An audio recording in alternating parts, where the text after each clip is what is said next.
আমার একটা ভাইয়ের হক নষ্ট করেছি, বোনের হক নষ্ট করেছি, পিতামাতার হক নষ্ট করেছি, আত্মীয়তার হক নষ্ট করেছি।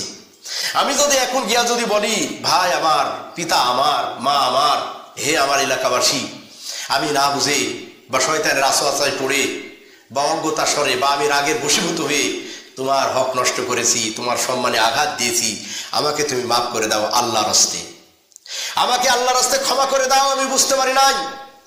বলেন তো ওই পিতামাতা ক্ষমা করবে কি করবে না? অবশ্যই করবে। পিতামাতা বুকে টেনে নেবে সন্তানকে। ওই বড় ভাই অবশ্যই ছোট ভাইকে ক্ষমা করে দিবে, ওই ছোট ভাই অবশ্যই বড় ভাইকে ক্ষমা করে দিবে, এক প্রতিবেশী আর একটা প্রতিবেশীকে ক্ষমা করে দিবে। কিন্তু আমার রাগকে ভাঙ্গাবে। রাগ ভাঙ্গাতে হবে ইমানকে প্রজ্বলিত করে। যে রাগে অসন্তুষ্ট থাকবে, যে রাগে আমার ক্ষতি, ওই রাগ আমাদের জন্য হারাম, এটা চেষ্টা করবেন। তাহলে কথাই মানুষের নেকি অর্জন করা সম্ভব। কথার মাধ্যমেই আল্লাহ খুশি হন। আল্লাহ তওবার মাধ্যমে বান্দার গুনাহগুলো ক্ষমা করে দেন। আর বান্দার অপরাধের কারণে যখন বান্দা নত হয়, ভাই আমি ভুল করেছি, বুঝতে পারে নাই, আপনার সম্মানে আঘাত করেছি, আপনি আমাকে মাফ করেন, আল্লাহর রাস্তায় মাফ করবে কি করবে না? বলেন করবে। তাহলে কি আপনি আমি মুক্ত হইলাম না? আল্লাহর হক থেকে, হাক্কুল্লাহ থেকে মুক্ত হয়ে গেলাম। আজ থেকে তওবা করে আল্লাহর হক যথাযথভাবে আদায় করার চেষ্টা করব। বান্দার হকের ক্ষেত্রেও আমি তওবা করে উঠেছি। আমি আর আমার ভাইকে আমার বল প্রয়োগ করে কোনো কথা বলবো না, আমি তার অধিকার হস্তক্ষেপ করব না, আমি তার হককে বিনষ্ট করব না। আমি তওবা করে উঠলাম, পুত পবিত্র হলো না? ওই মানুষ মায়ের পেট থেকে পড়ে যেমন হয়, নিষ্পাপ হয়ে গেল। এখন তওবা করার পর আর পুনরায় এই কাজে যেতে হবে না, ওই অন্যায় কাজের মধ্যে লেগে থাকতে হবে না, ওই ভাইয়ের অসম্মানিত করা যাবে না, একটা বোনের একটা ভাইয়ের হক নষ্ট করা যাবে না। তাহলে কি আমরা আমাদের পাপ থেকে মুক্ত হওয়ার একটা বড় কাজই হলো আমাদের জবানকে যথাযথ কাজে আমরা ব্যবহার করবো। 1 নম্বর।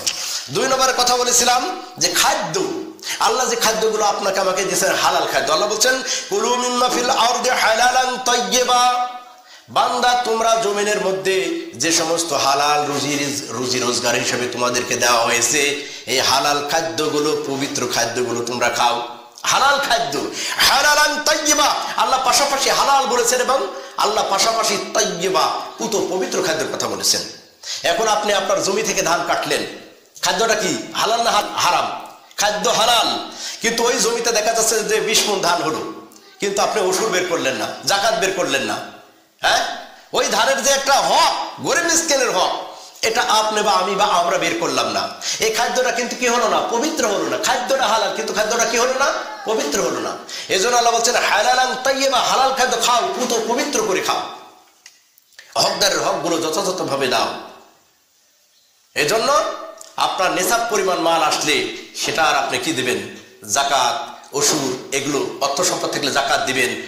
আর যদি আপনার শস্য দ্বারা হয়, এগুলো অসুর মাপকাঠি করে অসুরটা বের করে দিবেন। এই খাদ্যগুলো খাওয়ার ক্ষেত্রে আরো কিছু বিষয় রয়েছে। আপনি আপনার হালাল খাদ্য খেতে বসছেন, কিন্তু হালাল খাদ্য খাওয়ার শুরুতে কি বললেন না? আপনি দোয়াগুলো পড়লেন না। এই খাদ্যটা তখন কিন্তু শয়তানে কি ভাগ বসায়। শয়তানে কি বসায়? ভাগ বসায়। আল্লাহ নবীর হাদিস, আন উমর ইবনে আবি সালমা রাদিয়াল্লাহু তাআলা আনহুমা ক্বালা লি রাসূলুল্লাহ সাল্লাল্লাহু আলাইহি ওয়াসাল্লাম, তিনি বলছেন যে আল্লাহর নবী আমাকে বলেছেন, সাম্মিল্লাহ ওয়া কুল বিয়ামিনিক ওয়া কুল মিম্মা ইয়ালিক, তুমি বিসমিল্লাহ বলে হালাল খাদ্যগুলো খাবে। কি বলে? বিসমিল্লাহ বলে, এবং তুমি ডান দিক থেকে খাদ্যগুলো খাবে। এবং কি করবে? তোমার সামনের খাদ্য ডান দিক থেকে শুরু করে সামনের খাদ্যগুলো তুমি খাবে। খাদ্য শুরুতে তুমি বিসমিল্লাহ বলবে, ডান হস্তে খাবে, সামনে থেকে খাবে। আল্লাহ বলছে কুল বিয়ামিনিক ওয়া কুল মিম্মা ইয়ালিক, তোমরা খাদ্য খাওয়ার শুরুতে বিসমিল্লাহ, সাম্মিল্লাহ, বিসমিল্লাহ বলো, এবং তুমি ডান হাত দিয়ে খাও। যদি তোমার ডান হাতে সমস্যা থাকে, ডান হাত ব্যবহার করতে অসুবিধা হয়, সেক্ষেত্রে তুমি বাম হাত ব্যবহার করো। কারণ আল্লাহ কি করবেন? ক্ষমা, গফুর রহিম, তিনি ক্ষমা করেন। আসসালামু আলাইকুম রাহমাতুল্লাহ। প্রিয় ভাই ও বোনেরা, যদি আমার এই ভিডিওটি আপনাদের উপকারে আসে বা ভালো লাগে, তাহলে অনুগ্রহ করে আমার ইউটিউব চ্যানেল সাবস্ক্রাইব করুন আর ভিডিওটিতে লাইক, কমেন্ট এবং শেয়ার করতে ভুলবেন না।